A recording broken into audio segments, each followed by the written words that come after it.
Hello दोस्तों, भक्ति सागर story में आपका स्वागत है। आज हम सुनाएंगे केदारनाथ ज्योतिर्लिंग की भगवान भोलेनाथ की कहानी। तो चलिए शुरू करते हैं। कृपया कहानी पसंद आए तो लाइक करें और चैनल को सब्सक्राइब करें और प्यारा सा कमेंट जरूर करें। स्कंद पुराण में लिखा है कि एक बार केदार क्षेत्र के विषय में जब पार्वती जी ने शिव से पूछा, तब भगवान शिव ने उन्हें बताया कि केदार क्षेत्र उन्हें अत्यंत प्रिय है।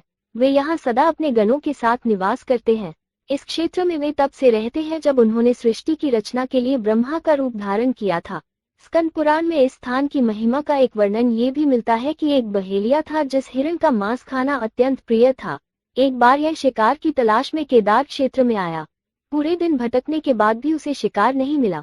संध्या के समय नारद मुनि इस क्षेत्र में आए तो दूर से बहेलिया उन्हें हिरण समझकर उन पर वाण चलाने के लिए तैयार हुआ। जब तक वह वाण चलाता सूर्य पूरी तरह डूब गया। अंधेरा होने पर उसने देखा कि एक सर्प मेढक का निगल रहा है। मृत होने के बाद मेढक इस अद्भुत दृश्य को देखकर बहेलिया हैरान था। इसी समय नारद मुनि ब्राह्मण वेश में बहेलिया के समक्ष उपस्थित हुए। बहेलिया ने नारद मुनि से इन अद्भुत दृश्यों के विषय में पूछा। नारद मुनि ने उसे समझाया कि यह अत्यंत पवित्र क्षेत्र है। इस स्थान पर मृत होने पर पशु पक्षियों को भी मुक्ति मिल जाती है। इसके बाद बहेलिया को अपने पाप कर्मों का स्मरण हुआ आया कि किस प्रकार उसने पशु पक्षियों की हत्या की है।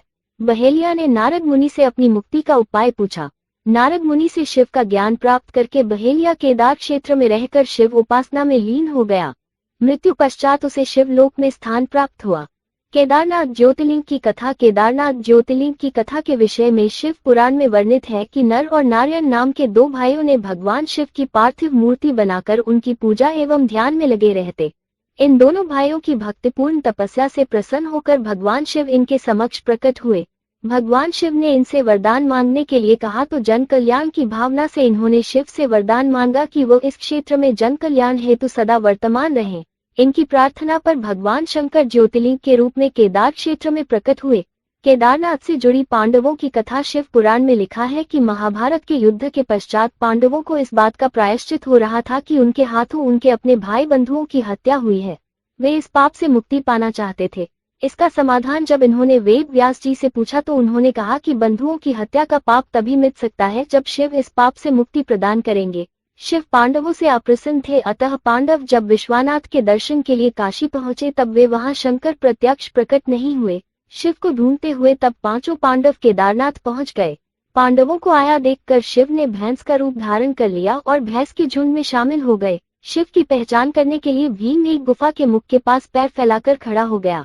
सभी भैंस उनके पैर के बीच से होकर निकलने लगे, लेकिन भैंस बने शिव ने पैर के बीच से जाना स्वीकार नहीं किया। इससे पांडवों ने शिव को पहचान लिया। इसके बाद शिव वहां भूमि में विलीन होने लगे। तब भैंस बने भगवान शंकर को भीम ने पीठ की तरह से पकड़ लिया। भगवान शंकर पांडवों की भक्ति एवं दृढ़ निश्चय को देखकर प्रकट हुए तथा उन्हें पापों से मुक्त कर दिया। इस स्थान पर आज भी द्रौपदी के साथ पांचों पांडवों की पूजा होती है। यहाँ शिव की पूजा भैंस के पृष्ठभाग के रूप में तभी से चली आ रही है।